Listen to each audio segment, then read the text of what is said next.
ိုးရှေ့တုန်းကလေသမားတယောက်ရှိပါတယ်။လေသမားကသီးနှံစိုက်ပျိုးပေမဲ့သီးနှံမထွက်ပဲဖြစ်နေတဲ့ကွယ်။ဒီတော့လေသမားကစိတ်တက်ကြညှဉ်းညူနေတာပေါ့လေ။ငါလေယာမြေတွေကလေသီးနှံမထွက်ပြန်ဘူး။ငါဘယ်လိုလုပ်ရမလဲ။လက်သမီးစီမှာဆူတောင်းချင်ကောင်းမယ်ထင်တယ်။လက်သမီးရေကျွန်တော်ရဲ့လေယာမြေကိုကြည့်ရှုပါအောင်ဗျာ။အပင်ရမတန်သီးနှံမထွက်လို့စိတ်ပြတ်မိပါတယ်။ကျွန်တော်ရဲ့လေယာမြေကိုသီးနှံထွက်အောင်ကူညီပေးပါအောင်လက်သမီး။လေသမားကမိမိရဲ့လေယာမြေကနေသီးနှံထွက်အောင်လို့နတ်သမီးစီမှာဆူတောင်းနေခဲ့ပါတယ်။ဒီလိုနဲ့ရက်တွေလတွေကြာလာခဲ့ပေမဲ့မိမိရဲ့လေယာမြေကထူးခြားမှုမရှိတာကြောင့်လေသမားစိတ်ပြတ်နေမိတော့တာပေါ့လေ။အဲ့ဒီချိန်မှာလေသမားရဲ့စီကိုဖားလေးတစ်ကောင်ကရောက်လာခဲ့ပါတယ်။လေသမားကြီးလေယာမြေကသီးနှံမထွက်မကောင်းလို့စိတ်ပြတ်နေတာလား။ဟုတ်ပါတယ်ဖားလေးရေ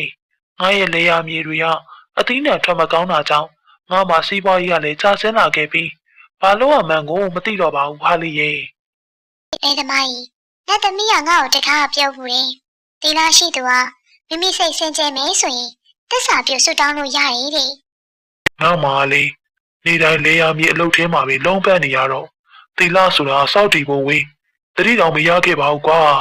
မင်းပြောတဲ့အတိုင်းဒီနေ့ကစပြီးတော့ဒီလားစောက်တီထိမ့်သိမ့်နိုင်အောင်လို့စူးစမ်းတော့မင်းကောင်းတော့ပေါ့လေသမားကြီးဒီလားရှိသူကဂတိသစ္စာတည်ခဲ့ပါရင်နေမြတ်တစ်ပင်ဆေးဘက်ဝင်ဤတဲ့ချမ်းသာရေးမကောင်းခဲ့ရင်လေ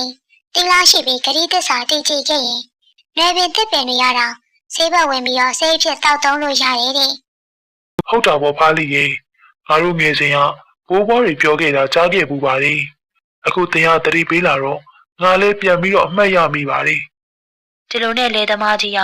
မိမိရဲ့စိတ်ကိုဖြူစင်အောင်ထားပြီးနေ့စဉ်သီလဆောက်တည်နေတော့တာပေါ့လေဒီနေ့မှလေသမားကြီးကမိမိရဲ့ယာကင်းထဲကိုလာခဲ့တယ်တဲ့အဲ့ဒီမှာမမျော်လင့်မင်းမွေးတစ်ကောင်ကိုတွေ့ရတယ်ဟမ်မွေးတစ်ကောင်မလားရိုက်သက်လိုက်ကောင်းတယ်တဲ့နေအိုးမဖြစ်သေးပါဘူးလေငါစောက်တည်ထားတဲ့ပါဏာတိပါဒကံကိုတော့ဖောက်ဖျက်လို့မဖြစ်ဘူးမတတ်တာပဲကောင်းပါလေဒီလိုနဲ့လေသမားကြီးကမွေလေးကိုမရိုက်တတ်တော့ဘဲနဲ့ကိုသွားမဲ့လမ်းကိုသာလာခဲ့လိုက်ပါတော့တယ်တဲ့အဲ့ဒီလိုနဲ့လေသမားကြီးကမိမိရဲ့လေယာမြေစီမရောက်ခင်မှာပဲသမင်တစ်ကောင်ကိုတွေ့တယ်ဟာဟိုမှာသမင်တစ်ကောင်ပဲလိုက်ဖမ်းပြီးသက်စားလိုက်မယ်ဆိုရင်တော့ငါမိသားစုတွေ10ရက်လောက်တော့စားလို့ရမှာပဲမဖြစ်သေးပါဘူးလေငါစောက်တည်ထားတဲ့တီလောက်အပြတ်ခံလို့မဖြစ်ဘူးသူ့တောင်းမစားရလေငါအတွက်ဘာမှမဖြစ်ပါဘူးလေငါကြောင့်သူတစ်ပါးရဲ့အသက်သေးချေရမှာတော့မလိုလားဘူးဒီတော့ငါလမ်းကသွားတာပဲကောင်းပါလေဒီလိုနဲ့လေသမားကြီးကသမင်မလေးကိုမတတ်တော့ပဲရှားရဲကိုသာလာခဲ့လိုက်ပါတယ်လေသမားကြီးကောင်းတော့နေပါကောင်းတော့နေပါဖားလီကြီးလေသမားကြီးတရားစိတ်ထားဖြူစင်ပြီးတော့သူတစ်ပါးကိုလည်းပေးကမ်းလို့စိတ်ရှိသူဖြစ်တယ်ဆိုတာငါသိပါတယ်အခုတင်ကပါဏာတိပါဒကံကိုမကျိုးလွန်မိအောင်လို့သူတစ်ပါးအသက်ကိုမတတ်ပဲထိမ့်သိမ့်နိုင်ခဲ့တယ်ဆိုတာငါသိပါတယ်မင်းကဘလို့သိနေရလဲဖားလီငါတကယ်တော့နတ်သမီးတစ်ပါးပါတင်ကားစီမှာလေယာမြေသီးနှံထွက်တော့အောင်ဆူတောင်းတာလေငါသိတယ်ဒါပေမဲ့ငါမကူညီနိုင်ခဲ့ဘူးဘာကြောင့်လဲဆိုတော့တင့်မှာသီးနှံမထွက်တာကြောင့်ဒေါသစိတ်တွေကစိုးမိုးနေပြီးသီးနှံများစွာပိုင်ဆိုင်ခြင်းနဲ့လောဘကလည်းရှိနေသေးတယ်လူတစ်ယောက်မှာရှိတဲ့ရှိထိုက်တဲ့သီလတရားကလည်းတင့်မှာမရှိတော့ငါကူညီလို့မရနိုင်ပဲဖြစ်နေခဲ့ပါတယ်အခုတော့တင့်မှာငါးပါးသီလကိုစောင့်တည်ပြီးစိတ်နှလုံးဖြူစင်နေခဲ့တာကြောင့်ဒေါသတွေပျောက်ကွယ်နေခဲ့ပါပြီအဲဒါကြောင့်တဲ့အောင်ငါကူညီဖို့အခုလိုရောက်လာခဲ့ရတာပါပဲတင်ဟာတသက်လုံးအရက်သေးစားလည်းမတော့ကြမ်းတမ်းတဲ့စကားလည်းမဆိုသူတစ်ပါးသားမရလည်းမပြစ်မှာ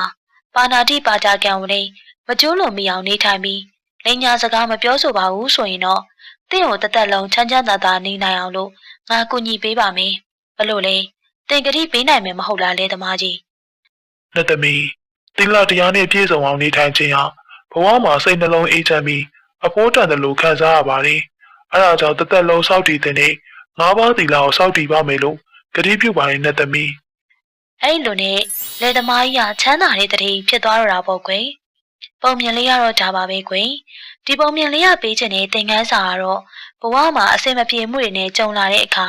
ဒေါသမဖြစ်ပါနဲ့လောဘကိုထိန်းချုပ်ပါသီလတရားကိုဆင်ခြင်ပြီးဘဝကိုတန်ဖိုးရှိအောင်နေထိုင်ကြရမယ်ဆိုတာ မမေ့ကြပါနဲ့နော်ဒီပုံမြင်လေးကိုအစားအနေအစုံတိုင်းနားဆင်ပေးခဲ့ကြလို့အားလုံးကိုကျေးဇူးတင်ရှိပါတယ်ရှင်